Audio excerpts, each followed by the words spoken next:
दोस्तों नमस्कार, आप सभी का स्वागत है आपके अपने YouTube चैनल अभ्यास मंत्रा पर। दोस्तों यूपी टेट प्राइमरी लेवल का हो या जूनियर लेवल का हो, संस्कृत की एक धमाकेदार और बेहतरीन सीरीज चल रही है हमारे चैनल पर, जिसमें कि आज क्लास 10 में हम लोग एक टेस्ट को हल करेंगे। दोस्तों यह टेस्ट उच्चारण स्थान प्रयत्न यानी कि घोष अघोष अल्प प्राण महाप्राण पर आधारित होगा। दोस्तों इसके पहले वाले क्लास 9 में मैंने उच्चारण स्थान और प्रयत्नों के बारे में पढ़ाया हुआ है, तो उन वीडियोस को जाकर आप जरूर देख लें, फिर इस टेस्ट को आप हल करें। क्योंकि अगर आप उन क्लासेस को देखने के बाद टेस्ट लगाएंगे तो आप क्वेश्चन कर पाएंगे, जिससे आपका भी कॉन्फिडेंस बढ़ेगा। तो चलिए दोस्तों आज के वीडियो को हम लोग शुरू करते हैं। पहला प्रश्न दोस्तों हमसे पूछा गया है कि क वर्ग का उच्चारण स्थान क्या है। अब देखिए दोस्तों, क वर्ग, अब एक सूत्र जो मैंने पिछले वीडियो में आपको बताया हुआ है, अकुहु विसर्जनीयानाम कंठा। इसमें जो कु आया है, इस कु का मतलब क्या होता है दोस्तों? इस कु का मतलब होता है क वर्ग। संस्कृत में जब वर्गों को बताते हैं तो हमें जैसे कि चू लिखा हुआ है तो इसका मतलब हो जाएगा चा वर्ग, अगर तू लिखा हुआ है तो इसका मतलब हो जाएगा ता वर्ग। तो अगर इस सूत्र को आप देखें तो अकुहु विसर्जनीयानाम कंठा में कु आया हुआ है, तो कु का मतलब हो गया है दोस्तों क वर्ग, और कंठा का मतलब कंठ, यानी क वर्ग का उच्चारण स्थान क्या होता है दोस्तों? कंठ होता है। क वर्ग में कितने वर्ण आते हैं? 5 वर्ण आते हैं। क ख ग घ इंग्या, 5वें वर्ण को आप छोड़ देंगे, बाकी क ख ग और घ उनका उच्चारण स्थान क्या होगा दोस्तों? कंठ होगा। मैं फिर से आपसे बता दे रहा हूं कि उच्चारण स्थान से संबंधित वीडियो को आप जरूर देख लीजिए, उसमें मैंने ट्रिक भी बताई है कैसे याद होंगे सारे उच्चारण स्थान, तो वो वीडियो आपके लिए काफ़ी मददपूर्ण साबित होगा। तो चलिए दोस्तों अब अगले प्रश्न को देखते हैं।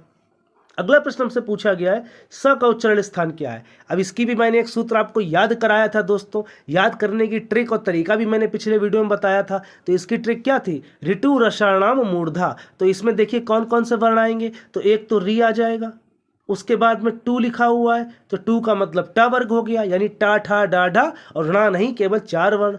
उसके बाद में रा आ जाएगा और सा आ जाएगा। तो इन सबका जो उच्चारण स्थान होगा वो क्या होगा दोस्तों? मूर्धा, यानी कि सा का उच्चारण स्थान क्या है? मूर्धा है दोस्तों। अगला प्रश्न है एदैतो का उच्चारण स्थान क्या है। बहुत ही इंपॉर्टेंट, बहुत ही महत्वपूर्ण प्रश्न है दोस्तों। एदैतो का मतलब यहाँ पर केवल इतना है कि ए और ऐ इनका उच्चारण स्थान आपको बताना है। अब इसके लिए मैंने आपको क्या बताया था कि ये जो वर्ण है ये किससे मिलकर बने हैं? आ और ई से मिलकर बने। तो इन दोनों के जो उच्चारण स्थान होंगे वही एदैतो, यानी इन दोनों के उच्चारण स्थान होंगे। तो आ का उच्चारण स्थान क्या होता है दोस्तों? कंठ होता है। और ई का उच्चारण स्थान क्या होता है दोस्तों? तालु होता है। यानी एदैतो का उच्चारण स्थान क्या हो जाएगा? कंठ तालु हो जाएगा। तो आपको इसका रट्टा भी नहीं मारना है, समझना है चीज़ों, क्योंकि समझी हुई चीज़ों को आप कभी भी भूलेंगे भी नहीं। तो एदैतो इसके आगे रिक्त स्थान है, तो एदैतो के आगे कंठ तालु यहाँ पर भरा जाएगा। अगला प्रश्न है दोस्तों ओदौतो का उच्चारण स्थान क्या है। तो जिस प्रकार एदैतो था उसी प्रकार ओदौतो है। तो यहाँ पर अगर हम ओ को देखें तो ये किससे मिलकर बना है दोस्तों? तो ये मिलकर बना है आ और ऊ से। तो आ का उच्चारण स्थान क्या होता है? कंठ। ऊ का उच्चारण स्थान क्या होता है? ओष्ठ। तो ओदौतो के आगे क्या आएगा? कंठोष्ठ। तो बी ऑप्शन इसका बिल्कुल सही जवाब हो जाएगा। अगला प्रश्न आभ्यंतर प्रयत्न कितने प्रकार के होते हैं। दोस्तों प्रयत्न 2 प्रकार के होते हैं, आभ्यंतर और बाह्य। और आभ्यंतर प्रयत्न जो होते हैं 5 प्रकार के होते हैं दोस्तों। कितने प्रकार के होते हैं? 5 प्रकार के। कौन कौन से होते हैं? तो विवृत, संवृत, ईषत् स्पृष्ट, ईषत् विवृत और स्पृष्ट। तो ये 5 प्रकार के आभ्यंतर प्रयत्न होते हैं। 11 क्या है? तो 11 प्रकार के बाह्य प्रयत्न होते हैं दोस्तों। तो ये भी बात आप याद रखिएगा। अगला प्रश्न है स्पृष्ट प्रयत्न किन वर्णों का होता है। इसको याद करने की ट्रिक मैंने पिछले वीडियो में बताई हुई थी बहुत ही शानदार तरीके से।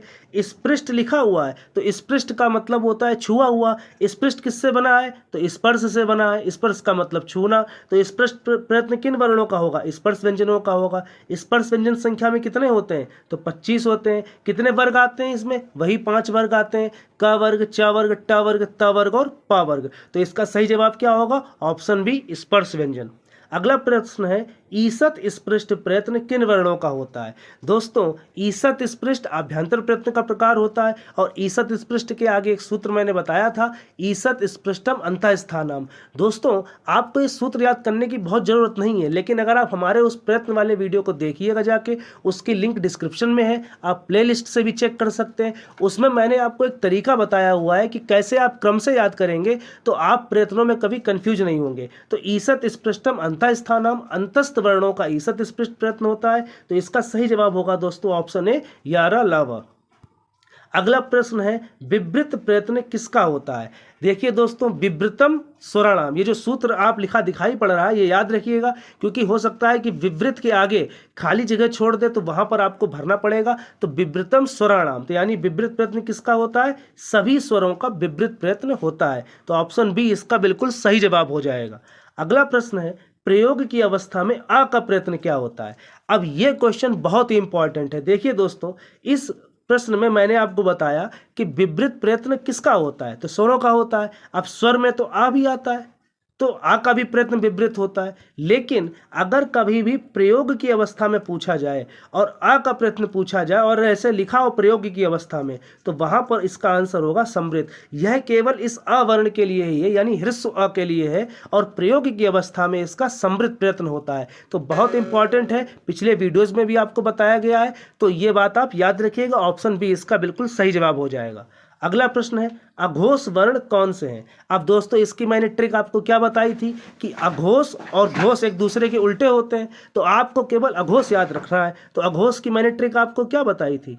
अघोष वर्णों को याद करने की ट्रिक मैंने आपको क्या बताई थी कि अघोष 12 3 सा। तो 12 का मतलब क्या है? पहले और दूसरे वर्ण, और 3 सा का मतलब क्या है? तीनों प्रकार के सा। अब घोष आपको याद ही नहीं रखना, जो वर्ण अघोष नहीं होते हैं वही घोष होते हैं। अब एक बात और याद रखिए कि अघोष के साथ ही विवार और श्वास भी चलता है। तो विवार, श्वास और अघोष ये तीनों संग चलते हैं। तो अघोष में 12 3 सा, यानी विवार और श्वास ये भी 12 3 सा। तो 12 का मतलब पहला दूसरा, और तीनों सा का मतलब सा सा सा। तो ऑप्शन नंबर ए इसका बिल्कुल सही जवाब हो जाएगा। अगला प्रश्न है महाप्राण वर्णों की पहचान कीजिए। अब इसमें भी मैंने आपको बताया था कि आपको आभ्यंतर प्रयत्न केवल दो ही याद करने हैं, एक तो अघोष और एक अल्प प्राण। तो अघोष में तो आपने पीछे देख ही लिया कि 12 3 सा। अब अल्प प्राण में मैंने आपको क्या बताया था? तो अल्प प्राण में मैंने आपको बताया था 135 यड़। तो 135 का मतलब क्या है? पहला, तीसरा और पांचवा। और यड़ का मतलब क्या है? यावर आला, अंतस्थ वर्ण। यड़ एक प्रत्याहार होता है। तो देखिए वर्गों का पहला, तीसरा और पांचवा, यहाँ पर महाप्राण पूछा गया है। तो जो वर्ण अल्प प्राण नहीं होंगे वही महाप्राण होंगे, यानी कि पहला, तीसरा, पांचवा और यड़ यानी कि यारा लावा को छोड़ दिया जाए तो शेष सभी महाप्राण में आएंगे। तो दोनों आपको याद करने की जरूरत नहीं है। अब यहां पर देख लीजिए, पहला, तीसरा, पांचवा तो ये तो गलत हो जाएगा क्योंकि ये तो अल्प प्राण में आ जाएंगे। यारा लावा यानी कि अंतस्थ वर्ण ये भी अल्प प्राण में आ जाएंगे। स्वरों का तो विवृत प्रयत्न है और बाह्य प्रयत्न भी इसका महाप्राण नहीं होता है। तो यानी कि ऑप्शन बी दूसरा, चौथा और सा सा सा हा ये जो वर्ण होंगे ये हमारे महाप्राण होंगे। तो ऑप्शन बी बिल्कुल सही जवाब हो जाएगा। अब पूछा गया है क वर्ण का बाह्य प्रयत्न क्या होगा। एक बात जो मैंने पीछे भी बताई हुई है और फिर से मैं बता दूं, याद रखिएगा, किसी भी व्यंजन वर्ण का अधिकतम बाह्य प्रयत्न 4 प्रकार का हो सकता है। दोस्तों याद रखिएगा 4 प्रकार का। कैसे? देखिए दोस्तों, विवार, श्वास, अघोष ये तीनों का एक ग्रुप होता है। संवार, नाद और घोष ये तीनों का एक ग्रुप होता है। तो या तो कोई वर्ण विवार, श्वास और अघोष में होगा, या तो कोई वर्ण संवार, नाद, घोष में होगा। तो 3 3 तो यही हो गए, और चौथा बचता है महाप्राण या अल्प प्राण। तो 3 ये होंगे या इनमें से कोई होगा, और एक या तो अल्प प्राण होगा या महाप्राण होगा। तो 4 प्रयत्न हो सकते हैं किसी भी व्यंजन के। अब दोस्तों हम देखेंगे का वर्ण का प्रयत्न। तो अभी देखिए मैंने आपको क्या बताया कि 135 यड़ ये किस में आता है? अल्प प्राण में। तो पहला वर्ण तो आता है अल्प प्राण में, तो यानी का कौन सा होगा? अल्प प्राण। तो या तो ऑप्शन बी तो गलती हो गया और ऑप्शन डी भी गलत हो गया। अब या तो सी वाला सही हो सकता है या ए वाला। तो याद रखिए दोस्तों, अब इसी के अलावा मैंने आपको अघोष के लिए भी बताया था। अघोष की ट्रिक क्या थी? 12 और 3 सा, तो यानी कि पहला वर्ण अघोष में भी आता है, तो अघोष विवार श्वास संग चलते हैं। और तो अल्प प्राण, तो का वर्ण हमारा अल्प प्राण भी है और अघोष विवार और श्वास भी होगा, क्योंकि अघोष का मतलब 12, पहला दूसरा वर्ण अघोष होता है, तो का अघोष में तो आएगा ही और अल्प प्राण में भी आएगा। तो केवल अल्प प्राण नहीं है, ऑप्शन ए अघोष विवार श्वास और अल्प प्राण इसका बिल्कुल सही जवाब होगा। अगला प्रश्न है, घा वर्ण किस श्रेणी में आता है? अब फिर से देखिए, 135 यण, ये तो आपका अल्प प्राण में आएगा। अब घा कौन सा वर्ण होता है? तो क ख ग घ चौथा होता है,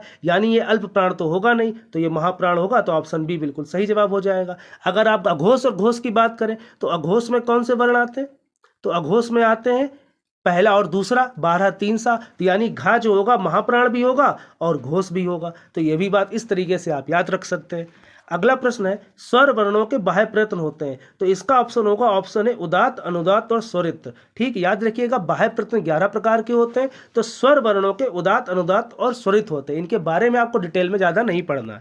अगला प्रश्न, ल का उच्चारण स्थान, तो दोस्तों ल का उच्चारण स्थान क्या होता है? लृतु लसानाम दंतः, यानी कि ल का, ता वर्ग का, सा का उच्चारण स्थान क्या होता है? दंत होता है, तो ऑप्शन ए बिल्कुल सही जवाब हो जाएगा। मैं फिर से आपको बता दूं, हमारी डिस्क्रिप्शन बॉक्स में जाइए या प्लेलिस्ट पर जाइए चैनल में, वहां पर संस्कृत की प्लेलिस्ट मिलेगी, उच्चारण स्थान का वीडियो पूरा देख लीजिए, निश्चित रूप से आपको उच्चारण स्थान बहुत अच्छे तरीके से याद हो जाएंगे। अगला प्रश्न, जिह्वामूली वर्णों का उच्चारण स्थान क्या है? अब ये जो जिह्वामूली वर्ण होते हैं ये अयोगवाह होते हैं संस्कृत में, तो इनका उच्चारण स्थान जिह्वामूल ही होता है। इनके नाम में ही छुपा हुआ जिह्वामूली वर्णों का उच्चारण स्थान जिह्वामूल होता है, तो ऑप्शन बी बिल्कुल सही जवाब हो जाएगा। अगला प्रश्न, उपधमानी वर्णों का उच्चारण स्थान, उपधमानी वर्ण ये दो होते हैं, पाफा, जिनके पहले विसर्ग होती हैं। अब यहाँ पर उपधमानी वर्णों का उच्चारण स्थान क्या होता है? तो ऑप्शन है ओष्ठ हो जाएगा। ये भी एक प्रकार का अयोगवाह होता है। संस्कृत में कितने अयोगवाह हैं? तो 4 है, अनुस्वार, विसर्ग, उपधमानी पफा और जिह्वामूलीय काखा। तो ये जो पहला वाला प्रश्न था ये जिह्वामूलम था इसका आंसर, और इस वाले प्रश्न का उत्तर क्या है? ओष्ठ है उत्तर।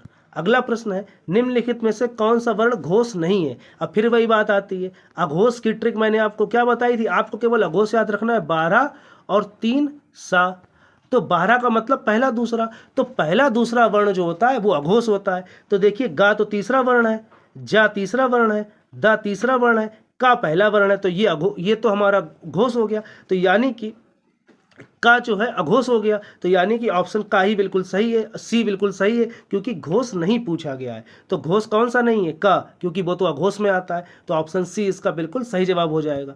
अगला प्रश्न है, विसर्ग का उच्चारण स्थान, तो विसर्ग जब आप बोलते हैं तो कंठ से बोलते हैं, तो ऑप्शन ए बिल्कुल इसका सही जवाब है। और सूत्र में भी जो सबसे पहले प्रश्न में बताया कि अकुह विसर्जनीया नाम कंठा, तो विसर्ग का मतलब विसर्ग, तो उसका उच्चारण स्थान भी दोस्तों विवार, श्वास और अघोष। अब अघोष का मतलब वही 12 और तीनों सा, तो पहला दूसरा वर्ण आ जाए और तीनों सा आ जाए, ये किस प्रत्याहार में आएंगे? तो ये आएंगे दोस्तों खर प्रत्याहार में।